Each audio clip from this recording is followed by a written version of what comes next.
अगर आपका जीवन नहीं बदलता है तो परमेश्वर के राज्य के लिए, परमेश्वर के कामों के लिए यूज नहीं हो सकते। प्रेज द लॉर्ड, सभी को जय मसीह की। आप सब कैसे हो? मैं विश्वास करती हूँ कि प्रभु में आप सब कोई आनंदित और आशीषित है। और प्रभु ने आज हमें ये नया दिन दिखाया ताकि हम प्रभु के वचन को पढ़े, समझे और प्रभु के प्रेजेंट में बैठे।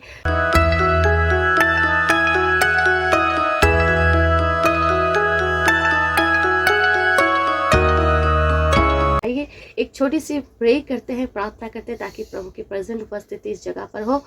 थैंक यू जीसस, धन्यवाद देती हूँ पिता आज के सुंदर और पवित्र दिन के लिए, जो आपके अनुग्रह, जो आपकी दया आशीष से मिली है पिता। इस समय पिता आपके वचन को हम अध्ययन करेंगे, हमें दया करें ताकि वचन की गहराइयों को हम समझ पाए पिता परमेश्वर। आपकी ज्योति, आपकी शिक्षा हमारे ऊपर प्रिवील हो पिता परमेश्वर। हम अपने आप को शून्य और खाली कर रहे पिता, आप अपनी बुद्धि से, अपनी सामर्थ्य से, अपनी पवित्र आत्मा से हमें भर दे पिता। और इस समय पिता हम सभी को चलाएं, हमें लीड करें, हमें गाइड करें। प्रेजेंट आपकी उपस्थिति है इस जगह पर, हम विश्वास करते हैं पिता। यीशु नासरी के नाम से छोटी सी विनती मांगते हैं, आमीन। चलिए तो आज हम देखेंगे परमेश्वर का वचन क्या कह रहा है। देखिए, जैसे देखेंगे 2 कोरिन्थियों 5 अध्याय के उसके 17 आयत में लिखा है, इसीलिए यदि कोई मसीह में है तो वो नई सृष्टि है, पुरानी बातें बीत गई है, देखो सब बातें नई हो गई है। हालेलुया।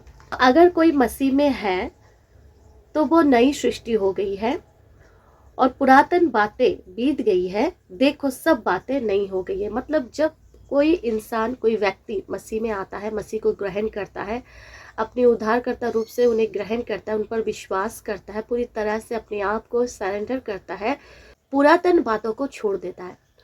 मसीह में नई नई बातों को वो सीखता है। क्षमा नहीं कर पा रहे थे, दूसरे के साथ मेल मिलाप नहीं कर पा रहे थे, दूसरों के साथ शांति में नहीं रह पा रहे थे, आपके अंदर एक कलेश था, आपके अंदर एक अशांति थी, बहुत ऐसी बातें थी जब आप मसीह में नहीं थे। लेकिन जब आप मसीह को ग्रहण किया, मसीह में जब आए, प्रभु को विश्वास किए, तो आपका जीवन प्रभु यीशु के अनुग्रह से, पवित्र आत्मा की सामर्थ्य से आप बदलने लगा और वो उसमें एक नया मनुष्य बन गया। पवित्र आत्मा आपको लीड करता है, पवित्र आत्मा ही आपको नया मनुष्य बनाता है, पवित्र आत्मा ही आपके पुरातन विषय को पूरी तरह से आपके जीवन से दूर करता है, पवित्र आत्मा ही आपको मसीह में बढ़ने में सहायता करता है।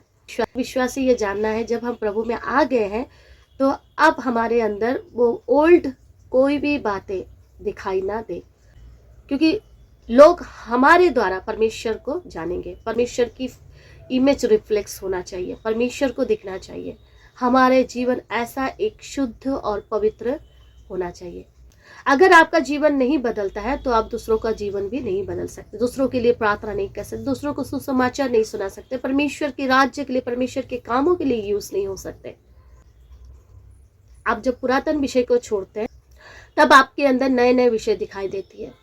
और एक वचन देखेंगे, एफिसियों 3 अध्याय के 16 आयत में लिखा है कि वो अपनी महिमा के धन के अनुसार तुम्हें ये दान दे कि तुम उसके आत्मा से अपनी भीतरी मनुष्यत्व में सामर्थ पाकर बलवंत होते जाओ। हालेलुया।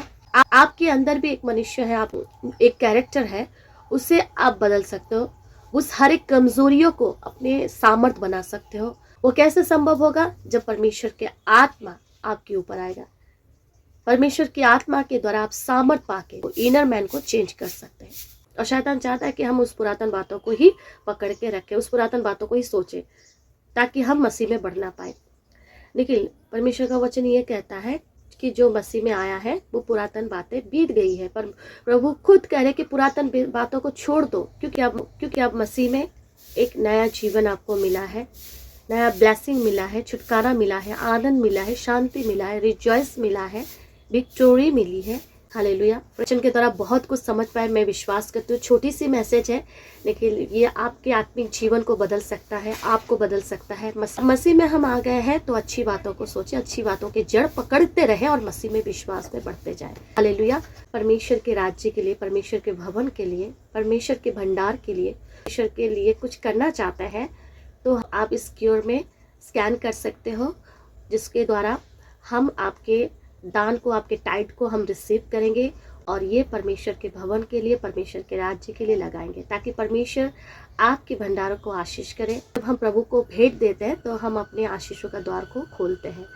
हम अपने हर एक बंद दरवाजाओं को खोलते हैं। सारे भाई बहन ऑनलाइन में जुड़ नहीं सकते और सभी भाई बहनों के लिए मैं प्रार्थना नहीं कर पाती हूँ कम्प्लीटली, तो उनके लिए भी मैं दुआ करूँगी, प्रार्थना करूँगी, ठीक है। तो इसीलिए मेरे प्यारे भाई बहनों, व्हाट्सएप में आप हमें कांटेक्ट करें, अपनी प्रार्थना रिक्वेस्ट दें और प्रभु आपके जब प्रार्थना को सुनेंगे, आपके जीवन में एक बड़ी गवाही बनेगी, तो परमेश्वर के नाम का एक गवाही दे, ताकि दूसरों के लिए आशीषों का कारण हो पाए, दूसरों के लिए विश्वास में बढ़ने का एक कारण हो पाए।